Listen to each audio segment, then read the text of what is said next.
Well, hello there, my name is HW, and thank you so much for watching Tone Junkie TV. Guys, I'm very sorry. Okay, seriously though, I'm sorry that I trolled some people. I realized maybe that was in poor form. I saw this comment and realized not everybody thought it was funny. I also saw that some people really were hoping that I actually would talk about must-have pedals for the Kemper, that there was going to be some pedals that I just thought really worked really well for the Kemper and were sort of the must-have effects to use with your Kemper. And so I want to touch on that in this video. For those of you who missed it, I said I had an epic new pedal day coming up. I teased at it. It turned out to be the accelerator pedal for my new car. Now before I get going here, I will just say one thing. Kemper continues to support the original unit they released, somewhere around a decade ago. This technology is really holding up. Myself and some other people will tell you, I really do feel this is the most amp-like unit I've tried on the market, and I've tried many. I've owned many. I think there's a lot of great digital solutions that you can get really great tone with, and I know lots of people who are very happy and prefer other things. I've tried other things live. This is still my favorite. Some other units are close seconds though, and they all have different advantages. I think if you were going to say what's the real disadvantage of the Kemper, this is what I would say. In terms of effects, there's more that we could expect from Kemper in the future. Now, I happen to have it on fairly good authority that the subject of overdrives, maybe getting more of them, maybe getting updated ones, this is not something Kemper is unaware of. Now, I'm not saying anything that I know anything more than anybody else. All I know is from talking to the guys at Kemper, they're very much aware that people would like to see more overdrives, and it's something that they have said is doable and is on their radar. I don't know if they're working on it. I don't know if they plan to release it next week, next month, next year, whatever. But I know that they are aware that that is an area they could improve, and they've hit reverbs, they've hit delays. I wouldn't be surprised if we saw some overdrives in the next go-around of effects come up. Now you might be saying, HW, how long did it take to get reverbs? Years! Well, okay, but we got reverbs. They're still supporting this unit. It's a unit that's getting better and better with every update all the time. We're about to get an editor. We're about to be able to share effect settings. And with the increased sharing of effect settings, it makes sense that we're probably going to get access to some more effect algorithms. But for now, I think these are 4 pedals that you should really consider having if you are going to use pedals and your Kemper together. Here they are. First up, this CLAUN. This is an Archer from J-Rocket Audio, but let's be honest, there's like 10 things out there that all sound like CLAUNs. You can spend $1,700 on a real one if you want, but you don't really need to. These things sound phenomenal, and there's no way you could ever really pick out the difference. Even A/B comparisons between fake CLAUNs and real CLAUNs don't seem to be any more different than A/B comparisons just between 2 CLAUNs. The components change. The reason a CLAUN or clone type pedal is so important to have for your Kemper is because basically there's no overdrive like it in the Kemper. We have tube screamers, they have clean boost, which is a great setting, a clean mix, a mix knob is in there. But we don't have anything like the CLAUN. This just gives a sort of upper chirpy mid-range. It also allows you to push the amps a bit more. You can certainly do that with the Kemper, but this just does it in such a way that I think it has to be included. Now, luckily, I like this thing so much that I would say half the Tone Junkie profiles out there have some version of a CLAUN in the pack. So anytime you see a plus in a Tone Junkie pack, it means this pedal, this exact Archer, was pushing the profile, whatever amp settings I was using. And so what I usually do there is, if I do it clean, I turn this on just a little bit to give you a little more. And that kind of gives you a bass sound, and then somewhere if you want to go for the next gain stage, and then some type of push sound, maybe you just want to punch out for a little lead or something. So I think profiles with a plus in it will get you the sound of this CLAUN and the amp that the pack is based on. But if you're going to use pedals A CLAUN is really something I think no guitar player should live without, and it's something that the Kemper should have built in. I hope we get it built in the future. To me, this is the #1 essential pedal to consider for everybody, because I don't know a type of music that doesn't benefit from what this thing does. Next up, my favorite overdrive, the King of Tone. This is a King of Tone, just a normal one that you can buy anywhere. I mean, it's a real one, it's not a fake. But this thing really provides a level of overdrive and sort of a tonality that I just think is beautiful and perfect. Now, I will tell you, I've also included this in any profiles that say KOT. The profiles I play every weekend for the past like 2 years have been the $10 Vox pack on the Tone Junkie site. It's what I've built my HW Knows Tone performance around, which you can get free at tonejunkistore.com in the free pack. You can download it. And it comes with the profile, 2 versions of this pedal that I play all the time, which is basically this pedal set to on the distortion mode. I kind of prefer the hard clipping into that AC30, kind of on 2 different settings. And I call it in there Not So Clean and Deluxe. Those are the names of the rigs in the performance. The thing this thing does, people say it sounds like a tube screamer, it sounds like a blues breaker. It's definitely a blues breaker circuit, but with more mid-range. Whenever I play this pedal at home or by myself, I always am turning up the brightness because I always feel like it's a little too mid-rangey and a little too like throaty, and I don't like it as much. I want to have something a little more scooped for my overdrive, like I prefer an actual Marshall blues breaker or something like the Morning Glory.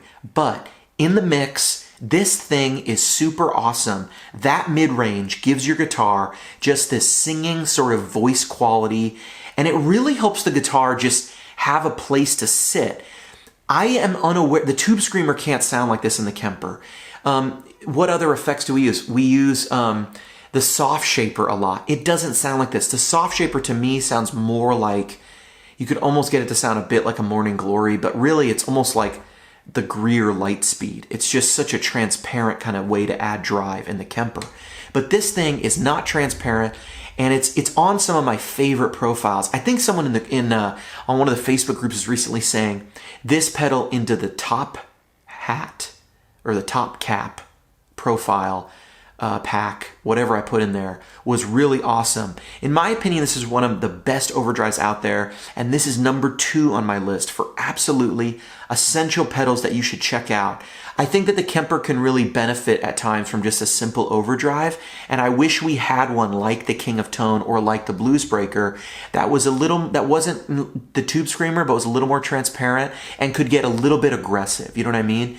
If Kemper could maybe clone the Timmy or the King of Tone in some way and give us an overdrive with that, I would remove this from my list. Same with the CLAUN. It's in some profiles, but I think this is one you should really consider. There are other things too. Jackson Audio's Broken Arrow, I hear, is amazing. It's changing people's lives every day. It's like, you know, some sort of a cult has sprung up around the thing. I hear it's amazing. That could be a great one. The Revival Drive, just something that you can really shape different overdrive sounds. And you may be saying, HW, but what about just amp tone? Like, I can get my AC30 with this breakup and that breakup. That's totally true. I think pedals are just great for if you want a little different tonality. And I think the thing this thing does with mid-range, it doesn't really sound like any amps I'm aware. It kind of sounds like your amp with a really great drive and the right kind of mids. Just my opinion. Third on the list, and probably the most underrated pedal of all time. How about a Boss GE7? Now this is an old school Tone Jam Sniper modded one. So someone went in here and replaced some components so that it's a little bit quieter so you don't get some of that hiss. But this really is one of the best pedals that anyone's ever made. It's small, it takes a normal adapter, it's Boss, so it's good for like a billion clicks. I actually used to have 2 of these, and I don't know what happened to the other one, but that's how much I like them. I wanted 2, and I was using 2 on my board. One thing to note about this, it basically can do more for your tone and tone shaping than any overdrive out there. Now, while it doesn't add any gain, it gives you incredible control over your EQ in a place where most amps don't, and that's before the input stage. Most amp tone stacks are not before the input stage. Now, you might be thinking, HW, with the Kemper, I can actually place the EQ block that comes between the amp and the cab block in the Kemper, this little guy right here, I can actually move that EQ block in front of the amplifier block with the pre and post switch in the EQ sort of settings. That is true, you can do that, but you can't do both. Meaning you can't place that EQ after the amplifier section and before the amplifier section. The Kemper in its current form makes you do one or the other. So, what are you gonna do if you want to change the tone of your guitar going into the Kemper and the tone of your guitar kind of after the amp section but between the cabinet and the amp? Well, that's where this thing comes in. Now look guys, I've done a lot of cool things with this over the years. I found a lot of uses for it. I used to have a P90 guitar that I thought was a little bit too fat, and so I would set the amplifier to break up. And then at times, I would actually dump out some of the mid-range, and I would kind of do a little EQ curve like this. And when I did that, it would turn those fat P90s into a nice kind of single coil, and it would actually clean up the guitar quite a bit. So I sort of had my off sound was overdrive, and my on sound was actually cleaning up the guitar a little bit. I think if you're changing guitars with the Kemper, I get people asking this question a lot. They go, HW, you know, you use P90s when you profile. And really, I use P90s starting out, but I always grab a Strat and check on the single coil sounds. And my Strat has a humbucker in the bridge too, so I'm always checking humbucker bridge sounds. In my opinion, Tone Junkie profiles and Michael Britt profiles, some other people's profiles too, really kind of are at a neutral kind of starting point, where to me, I don't change the profiles really depending on the guitar. Sometimes I do, but I grab a guitar, and if I can't grab a Strat and it sounds like a Strat and pretty good with that thing, and my P90s and a humbucker guitar, if it doesn't need just maybe one or two blips change on the treble or something, I don't put that out. And there's a number of amps I profiled that I've never put out because they were too dark, you know what I mean? They were too dark starting out. And I had to redo the amps. There's been 10 amps I probably profiled 2 or 3 times until I got it right. This thing to me is essential if you want to change from guitars that have drastically different voices. HW, can't you just save different performances? Absolutely. But you can do so many cool things on the fly with this. You can make your guitar brighter, lower. I think one of these is just always super cool to have because you can really edit the sound of your guitar pickups and not so much the sound of the amplifier, which I think is hugely, hugely important. It's an underrated pedal. You should get one. You should try it. Maybe I'll do some videos on stuff you can do with this, but there's all sorts of useful tricks, including just a clean boost. I mean, it does it and it works. That's in the Kemper, but if you want one, these things are super cheap. So I would say this is number 3, must have in the arsenal, maybe not must have, on the board all the time. And last but not least, the Horizon Devices Precision Drive. Does it gent? Hell yes it gents. Okay, that's as close as I'm going to get to using foul language. This thing is awesome. Any profiles in the Mesa Mark V pack that Tone Junkies put out that have the H in there, H stands for Horizon. I think I did H profiles on some other stuff too, but I bought it specifically to be doing some harder amps, and I've got some more harder amps in the works, including some Bogner stuff that I'm planning on doing. I don't think I put any of this on any of the other Marshall stuff, but I will have a Marshall JVM soon, and that's going to have some H profiles on it. Basically, if you like hard music and you like tight chugga-chugga rhythms, this is a pedal you should have. There is nothing, no compressors, no EQs, nothing in the Kemper that makes things as tight as this Horizon Precision Drive makes this thing tight. Misha Mansour really does know his stuff. He puts on the back of here that if you're playing this pedal, it's the result of 400 hours of careful research. They dedicated 6 months of their lives. Wow. There's a cool little story written on the back of this pedal, which, to be honest with you, I did not notice until right now. I've never looked at the back of this pedal. But if you play hard stuff, and I know tons of you guys in the Kemper world really like hard stuff and hard music, I really suggest you would check this pedal out. And they have a bigger deluxe version too that's like a preamp version. You really should check this out. Even me, who's not into very hard music or very heavy stuff, instantly I turn this on and I can just hear how precise the attack is, how precise the gain becomes. This thing is crazy, and it's got a noise gate, and the Kemper can get insane amounts of gain. This is super useful. You should get one of these too if you play heavy stuff. And last but not least, sort of the fifth pedal in this lineup, the absolute most essential pedal for the Kemper is like a Mission Engineering expression pedal. I mean, you could use other expression pedals too. I use these. I've got a couple of them. This one comes in Kemper green. It's freaking sweet. And it just works, man. I mean, you can do so much with this. You can actually make it be two different expression pedals at the same time, so that it can control two different parameters on the Kemper. So it could be, you could assign it to be your volume pedal on one profile, and then it could be on another profile. You could use another out, and it could become your wah. So you could switch to your sound where this is a wah, and then you could switch to a swells patch, like some of us call it, and it can be a volume pedal if you just want to be economical about your use of real estate on your pedal board. I think this is really don't forget that you can set up on the Kemper pretty much any parameter to be controlled by morphing, and this thing lets you morph. Now, I use a lot of the morphing I do is just two-stage morphing, what I call two-stage morphing, which is basically you hit the number, you take the number on the remote. Hang on, I'll get a remote. Two-stage morphing would be like, take a number on this remote, hit it, you've selected rig number 1. Now, hit it again, you've now selected rig number 1 in the second morph stage. So I set this up to be like less delay, less reverb, more reverb, no boost, boost, no high, kind of octave-y shimmer, lots of octave-y shimmer. But this thing lets you do all the settings in between. To me, that's super useful, especially for stuff like modulation and kind of all that stuff. You can get all the in-between settings. One thing that is even cool is you can speed up and slow down the speed of your tremolo or the speed of your chorus.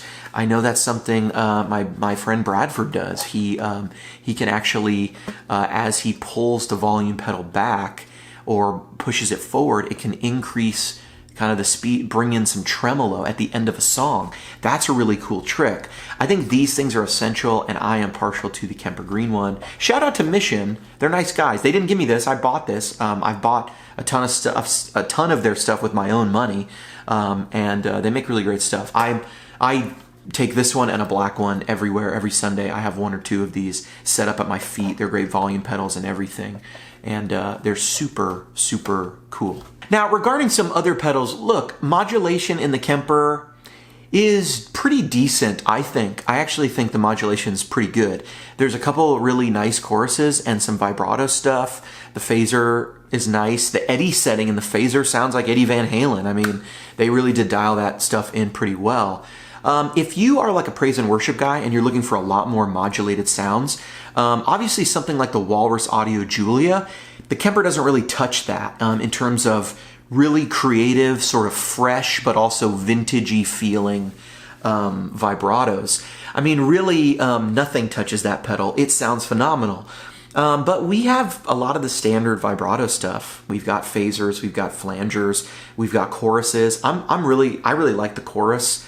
The tremolo that we have we got a couple tremolos and they're really nice. I don't think the Kemper's lacking there.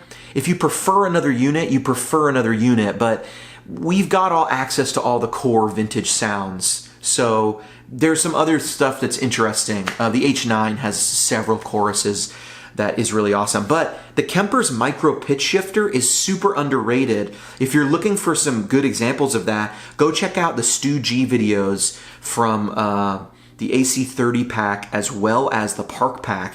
He's got some micro pitch shifters in there that sound phenomenal. I'll have to maybe do a video on the micro pitch shifter stuff in the Kemper. It's really good. I really think the Kemper has some really nice compressors. I mean, they're super usable. I don't miss my original Cali 76 that I used to use all the time. I don't miss my Ego compressor that I used to use. To me, the Kemper holds up. You know, in terms of drives, I've just profiled some drives in there. Now, there's more drives I could do. If people want to do me to do more drives, I mean, just kind of let me know. Let me know your feedback in terms of like what you like to hear or see in profiles. I can always work more in. Some people are into those, some people aren't. In terms of like trems, yeah, there's no like delay trem. We don't really have that. But that could be put in. And it's something that's cool to have, but I don't find I need it all the time. To me, I find the Kemper has everything I need with the remote and stuff, but these overdrives are pretty nice, and I would say they're pretty close to being essential. I'm HW. Hope you've enjoyed this video, and maybe I'll do some more stuff on effects and Kempers. Let me know in the comments what you think. And as always, hey guys, if you enjoyed this, hit subscribe, turn on the notifications, and give me a like. It actually really does help the YouTube algorithms, and it's not something I've ever really asked anybody to do. But if you like this video, give it a like if you're watching until the end. Hit subscribe, and yeah, turn on your notification bell.